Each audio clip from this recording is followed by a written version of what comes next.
Okay, we're live. Hi, hello. I'm going to wait a couple of minutes, let everybody join. Hi there, welcome. Everybody who joins, I would love to know where you're joining from. So if you just type in the comments which country you're coming from. Hi, oh my God, so many people. Welcome, ladies. Welcome, everybody. Okay. So type your country. I want to tell you what this live stream is going to be about. I have a lot of questions right here on the side of my screen. I have more questions on the other side, so you will see me looking places. I have my notes here. I would love to know where you're joining from, but first, please type your comments, your questions in the comments below, because if you have any questions, hi from Sweden, nice, I'm in Sweden too. So if you have questions, type them in the chat so I can get to all of them in the Q&A section right after this very short presentation that I have for you today. So I have a question for you first, and it's, well, we're in February, right? It's February 20th today, 2026. And normally, like about half of the people still make, according to I read a study in the Clinical Journal of Psychology, Journal of Clinical Psychology, that's the one. And they say that over 40% of the people are still making New Year's resolutions, and that most of them, like 90%, are completely dropped by February. And that one of the most common New Year's resolutions is, of course, weight loss. So I'm going to put this here. So it's interesting because most people decide to make changes in their lifestyle and in their health. That's what most of the resolutions are about. But for some reason, they get dropped by February. And I think one of the reasons for that is that, well, reasons that people don't reach their goals, and not only because they drop them, but the reason they drop them, I think, is because they take on too much. So instead of focusing on what they can do, they try to do it all. And they put goals, and they make themselves go do things that are more than what they can handle. Okay. That was a 2020 study in the Journal of Applied Psychology that said that health and well-being, when you make very large changes, when you want to take on too much, you're most likely to fail. So today is all about giving you simple, small things that are sustainable, that you can do every day so you can accomplish your health goals in 2026. I want to share something that is in that format, small, simple, borderline boring, I would say. That's how I work with my clients, okay? And just so you know, the 4 strategies that I'm going to share with you today, and I'm going to recommend you start applying as soon as possible. Again, they're going to sound boring or overly simplified. And that is actually the whole point. Your life should be fun, should be interesting, should be sexy, whatever you want it to be, exotic. But your food and your daily habits need to be plain, boring, and simple so you can make them your new normal without so much effort. Okay? So that's where we're going today. I hope this helps. You can take notes. Otherwise, the replay will be available right after this call. Welcome, everybody. I see we have enough people now. Hi, Monique. Hi, Marielle. Hi, Anne-Leon. There's so many people here, new people. Let me see. Someone here from Sweden, Da Silva Soraya. Hi, Soraya. So there's a lot of people here now. Well, we'll get started. So 4 strategies I'm going to share today, okay? Number 1, and I know this is going to sound very controversial because there's a lot of information about this out there. And here's what I'm going to say. Skip breakfast, okay? Okay, so There are situations where skipping breakfast can be very beneficial for you, and that is when you are not under stress, which is very hard for women. Like most women I know, most women I meet, they are usually overly stressed. Okay, hi Karen.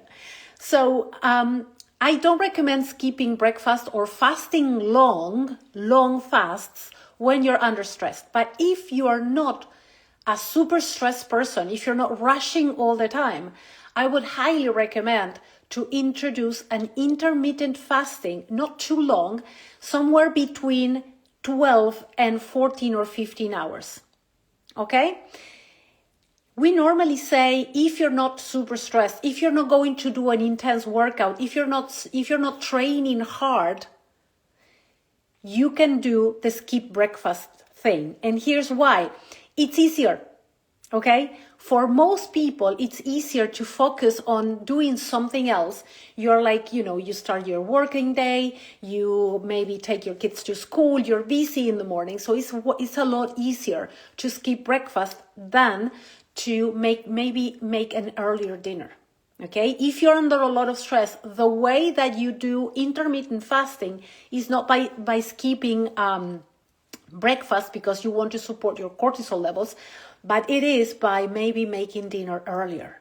So these are the two ways that you can implement intermittent fasting. If you have never done it, if you have felt bad fasting, then don't do longer than 13 or 14 hours. That's a very decent amount of fasting. Then you can, in time, improve that fasting window and make it longer. All right? Ideally, you will start fasting at about 7 p.m. and start eating again at 8, 9, 10, whenever you can, okay? Maybe during the morning, but not first thing in the morning as you wake up. So that is one thing that you can do. And you need to know that intermittent fasting has been largely studied. And one of the things that they have found, and I have the study right here, is that it overrides any type of dieting, okay? So it's not about calorie restriction, it's about the timing of your meal. So when you front load your day and you eat earlier in the day and you finish your dinner early, then you will greatly benefit your metabolism, all right? Now, if possible, push your breakfast later. And when you start the day, start with something savory, not sweet, and do protein first. Okay? So that's strategy number 1, intermittent fasting. Now, intermittent fasting on its own is not going to help. All right? And here's the thing. We need to make sure that we are feeding our microbiome. And in order to do that, strategy number 2 is fiber up. Most of the people in the world, not just women, but most of the people in the world don't eat enough fiber. And I know that we talk about this over and over and over again, but time and time again, when I interview women for my mentorship, what I see in their eating habits, in their eating patterns, in their questionnaires, they don't make it to eat enough fiber. They forget to eat vegetables. They find it easier to eat something else, so they eat something else instead. So one very interesting and easy to do strategy, other than the fasting is incredibly easy because you can just decide to push your breakfast a little later and that's it. No preparation, no meal prep, no shopping, no cost at all. Okay, so it's free, right? Now, second thing, which is fiber, can be a little bit trickier. And sometimes we're not used to eating a lot of vegetables. I would not advise to eat so much cruciferous if you get bloated, for example. Some people do get bloated with a lot of fiber, so it may have something to do with the type of vegetables. But mostly, it's very safe to eat leafy greens, to eat some carrots, to eat some seeds and nuts, and all of these plant-based foods that are packed with fiber. And very simply, to make sure that you're eating enough fiber, not only you're going to put some veggies in every one of your meals, but also I highly recommend making one meal all about salad, basically. So have one meal be a salad. And that doesn't mean that it has to be only vegetables. It means that it needs to be mainly vegetables. So you're going to be looking at a big bowl of veggies, and you're going to add olive oil. We are not afraid of fat here, so drizzle that olive oil generously, because olive oil has a very powerful polyphenol and antioxidant that is also balancing for your microbiome. So what we want to do here is we want to feed the gut, the good bacteria in the gut, so they start signaling satiety and calm, and you can start benefiting from all these byproducts of bacterial metabolism by giving them what they want to eat. All right? So fiber is the second strategy. Another thing that I want to say about this is that your microbiome might be highly depleted, like completely decimated. And that is very common in women that have been on birth control for many years. Okay, so if you have been on the birth control pill for many years, this can significantly alter your microbiome, because your gut bacteria and your microbiome respond to hormonal changes. If you're going through perimenopause right now, after being many years on birth control, then you will experience that you start gaining weight and you have no idea why.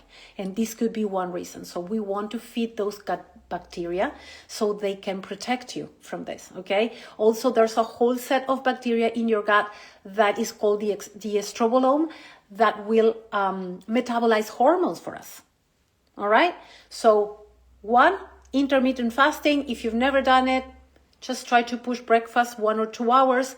Make sure that there's at least 13 to 15 hours between your dinner and your breakfast, and that's it, very simply. Number 2, fiber up and make one meal fiber. Make one meal be a salad. You're going to add olive oil. You can add avocados. You can add walnuts, and you can add pumpkin seeds, chia seeds, whatever seeds you like. Amazing sources of fiber and healthy fat. And of course, you're going to add some protein. Okay. And here's the thing. And number 3 is the strategy that I want to share with you here. And it's called protein pacing. So the research shows that when you pair intermittent fasting with protein pacing, which means eating 20 to 40 grams of protein in every meal, all right? When you do that protein pacing, eating 20 to 40 grams in every meal paired with intermittent fasting, people have shown that it enhances weight loss, and it's twice as effective. So both paired. So you will do a later breakfast or skip it if you can, if you're not under a lot of stress. You're going to eat a lot of fiber, and you're going to pair this with 20 to 40 grams of protein in every meal. So as you can see, this is incredibly simple so far, right? Now, protein, the protein pacing situation helps weight loss for 2 reasons that are mainly physiological. One is that protein is the most filling macronutrient ever. So it's the most fulfilling one, and that is very important, because when you're not so hungry, when you can control your hunger and your cravings, it's shown by science and honestly by my 25 years of practice that when you're not hungry, when you can control your hunger, when you're satisfied with your meals, you make better choices in the next meals as well.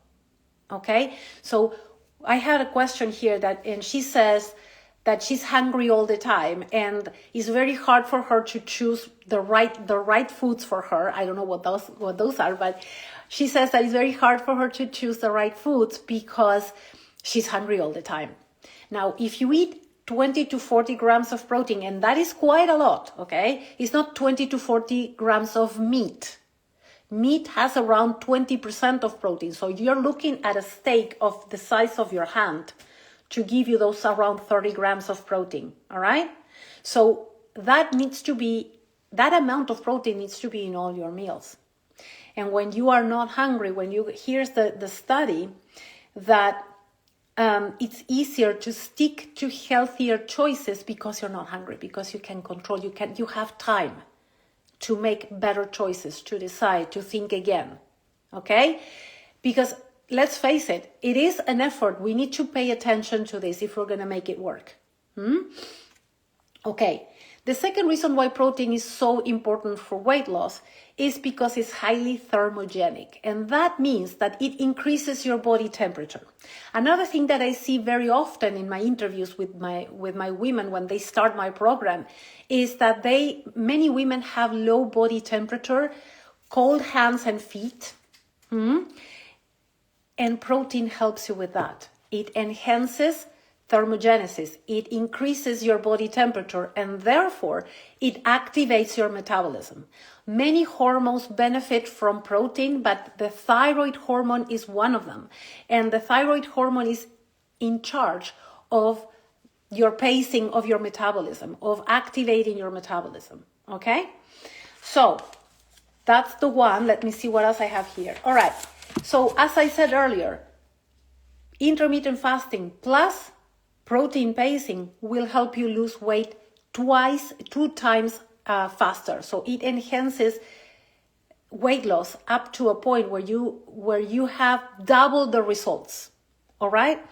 Now, the other thing that happens when you mix together intermittent fasting and protein and fiber, because we can never forget about the microbiome and digestion. When these 3 things are together, not only you lose twice the amount of weight, but also you will have twice the belly fat loss. So your metabolism will be activated, your body will lower inflammation thanks to the intermittent fasting and all the nutrients that are together with the fiber in those vegetables, and you will start feeling a great deal better. Energy increases like significantly, and I see this happen in the first week normally. Okay? The other thing that happens is there's a much greater appetite control. And this is key because, again, when we're hungry, we can't make mindful decisions about our food, and everything becomes so much harder, don't you think?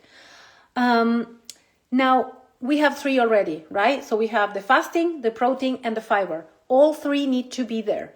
And the healthy fats together with the veggies are incredibly important, especially for blood sugar control. So you see how many things happen in your body with just 3 things. Okay? If you can do these 3 things every day, you will feel a great deal better. You will feel in control of your body and your health, and you will see change happening. You will see your weight shift. All right?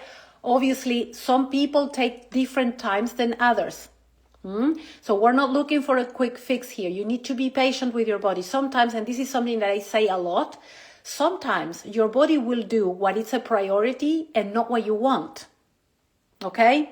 So hang in there, because most of the time, when a woman has been stuck in her weight for a very long time, and when there is a very high toxic load in their liver, you will experience some symptoms at first, like headaches or fatigue, or you'll be grumpy and you'll be irritable and stuff like that. But if you wait until that detox period is over, you will start feeling a great deal better right after, and you will start losing weight. So you need to allow time for your body to release everything that it's been piling up for many years in some cases. Okay? Number 4, and here's where we are going to introduce some movement. According to research, the most helpful, efficient, and let's say successful way of movement is to walk. All right? And we have seen a lot of information about those 10K steps, then 10,000 steps every day. And it's, in my opinion, it's a lot better than signing up for the gym. A lot of people sign up for the gym as part of their New Year's resolutions and end up stuck in a membership that they cannot cancel, and they end up paying monthly for something that they don't use, and that makes them feel even more frustrated. Okay, so this is a study that is quite old, and it was in the in JAMA, in the Journal of American Medical Association, and it shows that when people start tracking their steps, so use your phone, use an app, some people have a Fitbit or an Apple Watch, you know, all these that they track your steps. If you have it, use it, because when you track it, you monitor it and you are more aware of it. And research shows here in 2000, that's 26 years ago, we have known for 26 years that when you track your steps, it's more likely that you increase your step count during the day. And the study shows an increase by 2,500 steps daily when you track it versus when you don't. So if you're having a hard time maybe getting yourself out to walk, maybe start tracking your steps, and that will help, all right? And also, I highly recommend monitoring the things that we want to improve. And daily movement not only will help you lose weight, it will help you balance your stress. And that is the most important thing that it will do for you. It's not about calorie burning here, okay? We don't do calories in this place. I don't know if you're new to my Instagram account, but I don't do calories, I don't do counting, weighing, or any of that. We do lifestyle changes that are small, simple, and sustainable, so you can do it for the rest of your life and it becomes your new normality. Now, if you're thinking that you're going to go lifting weights from one day to the next and you're gonna hate it and keep consistently doing it, it's very unlikely. All right. Now, if tracking your steps is easy, is cheap, is affordable, is doable, you don't need preparation, you don't need anything except for a pair of shoes and just get out there. Now, another one that this is more recent, in 2025, they published a study in the Lancet that said that walking is great for losing weight from 7,000 steps on. So people that walked 7,000 instead of 2,000 steps lost a lot more weight and 47% lower risk of overall mortality. So this is how powerful a simple practice like walking can be. All right? 25% lower risk of cardiovascular disease, 47% lower cardiovascular mortality, 37% lower cancer mortality, 38% lower risk in dementia. So if you're thinking that you're only walking because you want to burn that piece of cake that you ate before, think again, there's a lot more that's going on there, okay? 22% lower risk of depression. And depression, let me tell you, is the most common perimenopausal symptom. So it's not hot flashes, it's depression, anxiety, mood swings, feeling low, feeling sad. Walking will change that for you. 22% lower risk of depression. This is huge. I see women on antidepressants on a daily basis. So this is not an isolated incident, okay? This is happening to most of us right now. It also lowers the risk of type 2 diabetes by 14%, and it lowers the risk of falls and breaking a bone by 28%. All right? Just by walking. And you don't need to walk 10,000 steps. 7,000 will be enough. And any more than you can walk than you are walking today will do. So just take it one day at a time and keep consistent. So these are the three things. And also, why is walking so important to balance stress? Now, stress, cortisol, is one of the most common reasons I see that women are stuck in their weight or piling up weight or putting on weight, like they are on an upward trend and they don't know how to stop it. And stress plays a huge role here because it also can impair the rest of your hormones as well. It can alter the whole hormonal hierarchy, all right? Cortisol is a fundamental hormone, just as insulin is. And these two don't get along so well. So when your cortisol is high, your insulin will go a little shy, and your blood sugar balance will be a little bit disturbed. You won't be diabetic. Your blood test will come fine, but you will have a lot of sugar cravings. You will be tired. You will have trouble sleeping, and you will start gaining weight, especially around your middle. So if that's happening to you, walking will help, because there's a study that was published in 2024, and they showed that the forward movement and the alternating one step and one foot and the other, pushing your body to move forward, that signals the brain to shut down cortisol. Okay? It helps calm the brain, and it lowers cortisol production. So then you will feel calmer. I have this said by my patients tell me this all the time. One of my patients from Belgium, a wonderful woman, she's 63, so she's not 35, she's 63. She's a gorgeous woman. And she said to me, like, everybody notices that I am calmer, that I am nicer. My colleagues see at work that I don't snap at them. So these things change your behavior, okay? They are a lot more powerful than we think. So again, we are not walking to burn calories. We're not walking to burn the cake or to lose weight. We are walking to be healthier, to be calmer, to manage our stress, to lower our risk of overall mortality by almost 50%. That is insane. No medication will give you this, okay? And this one is free. And you can share it with a friend, and then you can get that oxytocin boost with a meaningful conversation with a friend, with your significant other, with your children. You can do something very special for yourself just for getting out and walk. So the 4 strategies are, as I said, borderline boring. First, intermittent fasting paired with protein pacing, 20 to 40 grams of protein in every meal. And we're going to do fiber up. One of your meals in the day is going to be a salad that you will, of course, dress beautifully with olive oil and apple cider vinegar and herbs, and you can use seeds and you can use spices that you like, and you're going to add those 20 to 40 grams of protein as well. Doesn't mean that you have to eat salad alone. If you want, you can have a sweet potato in it too. That is a vegetable, all right? It has antioxidants. It has healthy carbohydrates. I'm not saying here go keto, go low carb, go into the carnivore diet. Please, let's make that distinction very clear here, okay? So I hope that this was clear enough. We have a lot of time for questions. I have a few questions here that I want to, let me see. Okay, so I have a question from Maria from the Netherlands, and she's the one that said that she was hungry all the time. Now, when this happens, it's very common that we are either under a lot of stress, or we are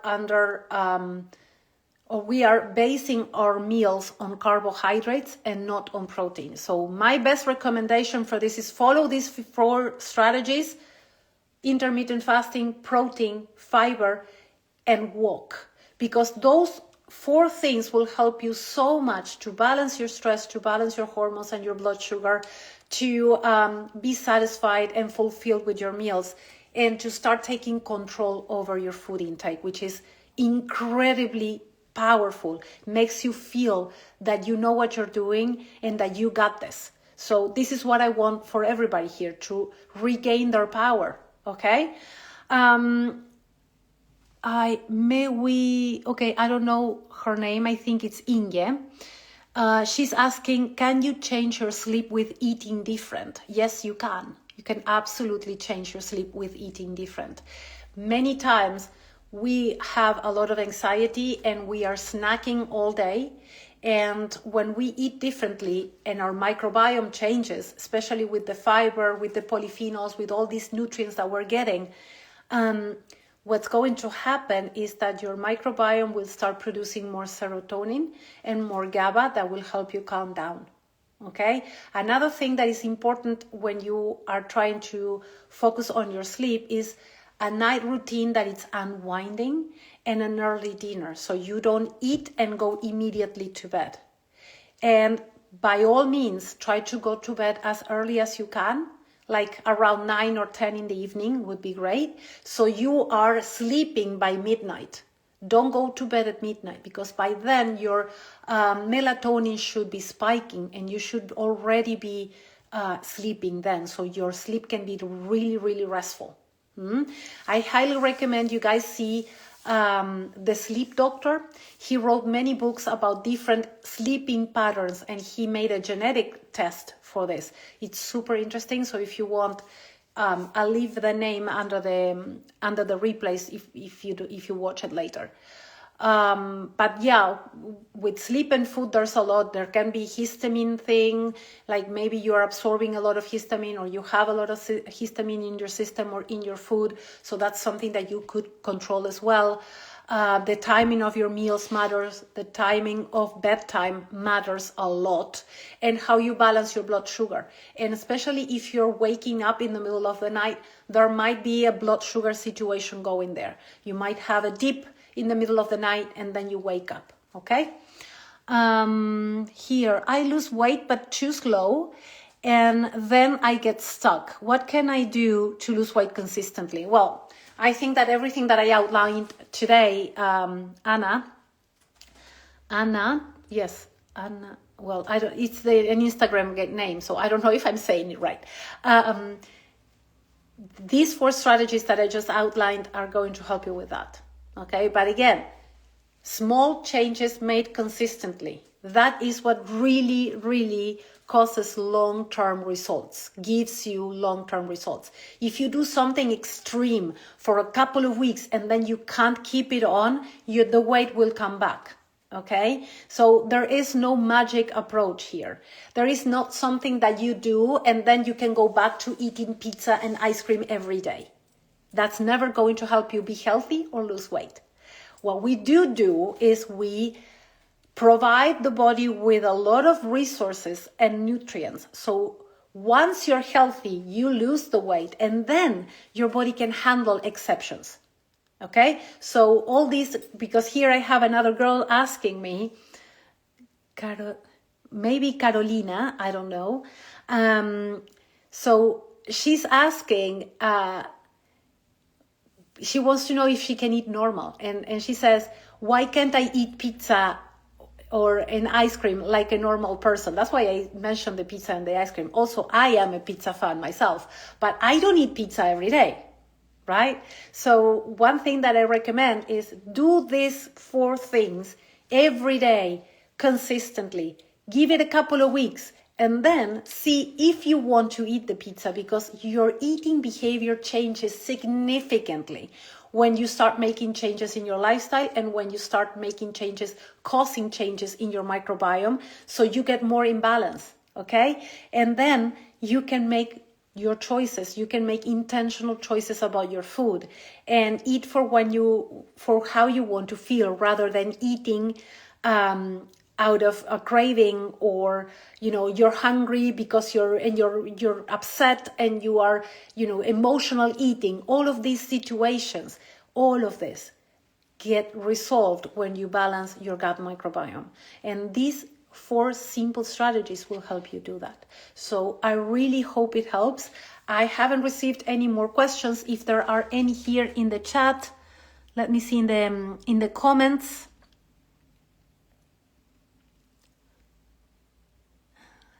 You've helped me. Oh, thank you, Karen. How do I never know all of this before? Well, you know it now. That's a good thing. Supplements. Somebody's asking me here.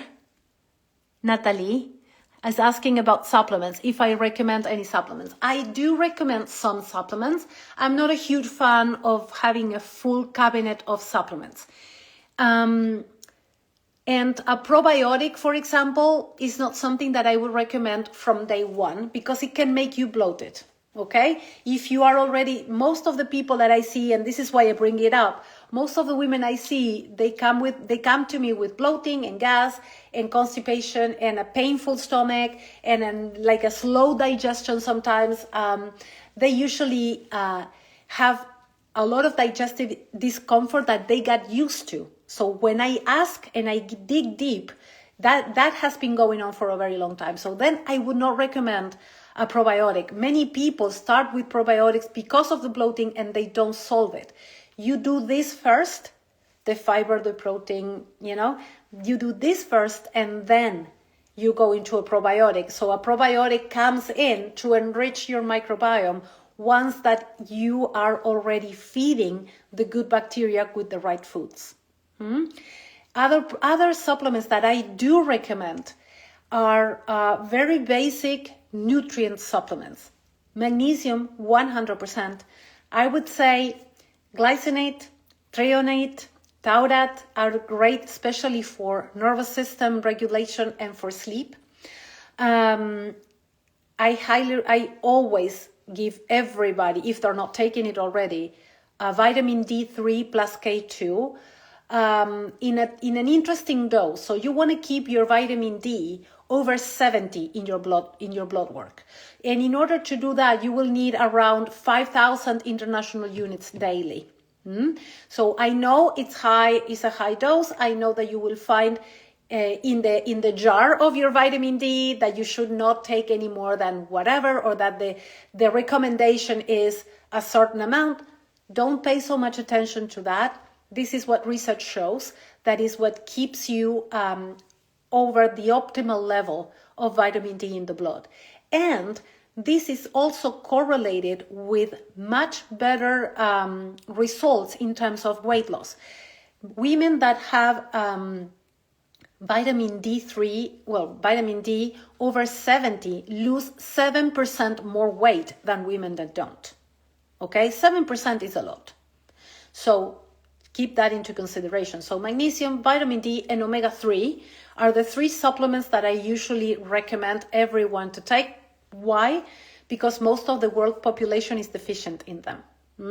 Vitamin D3 is we are deficient in vitamin D because we are inside a lot, even in the summer.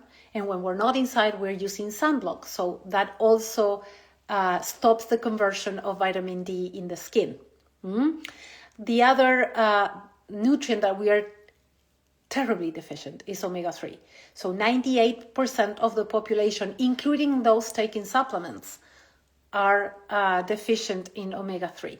So you want to make sure that you get a very good quality omega-3 supplement, because otherwise you're wasting your money. So it's better to invest in a good quality supplement. If you want, DM me and I'll tell you which one is the one that I take and I recommend to my clients. I don't want to make any publicity here, so just in case if there's any problems with that. So if you want, just DM me and I'll tell you which one it is. And magnesium is quite easy and affordable to get. Another good supplement to take if you want is a vitamin C supplement, and that I would recommend at least 2 grams a day. 2 times a day, you take 1 gram, total 2 grams a day. That will help you a lot with your collagen production and with your, it's a potent antioxidant, so it will be great for your skin, for your hair, for your overall health. So those are the supplements that I normally recommend. Nothing fancy, nothing, super sophisticated, basic, good nutrition and very basic supplements. And they are optional because you can get all of this with your food. And actually, you should. Okay, so if you eat following these 4 strategies, 3 because 1 is walking, but if you follow these 3 strategies, you will get all the nutrients that you need. Okay, and when you do, then you can think of, okay, what's missing? What do I need to supplement with? But don't kickstart your health journey by popping pills, because those things that you are eating or drinking or powders or anything like that, those products need to be metabolized by your liver, and they will overload your liver function, and maybe your situation will get worse instead of getting better. I've seen this happen way too many times, so that's why I wanted to make sure that I would mention this today. Any other questions, ladies?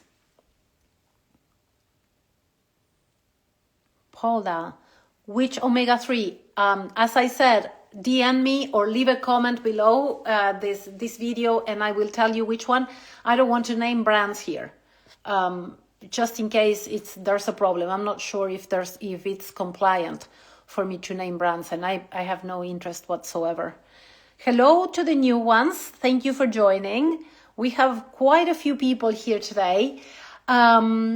That's it for today. I hope these 4 strategies help. Save this live, share it with people. If you want to know a bit more about the microbiome, weight loss, cortisol, and all these things that I mentioned, you can watch my masterclass that is linked in my bio. So up there somewhere it says Wise Food Choices. You can follow me for more tips like this, and you can watch that free masterclass where I outline a lot of what I do and how I work with my patients on weight loss. Feel free to DM me if you have any more questions. I will do lives like this every Friday for my frequently asked questions Friday, FAQ Fridays. I used to do it all by email, but now I'm getting so many questions that I decided to put together a small live stream session. And I think that it's nice that we see each other's faces. Okay, thank you all for coming. I'll let you go now. I hope this helped. I'll see you all next Friday. And as I said, feel free to DM me if you have any interest in any questions. You can also book a free assessment with me if you watch that masterclass, or if you don't, just DM me and we'll get talking, okay? Bye for now. See you next week.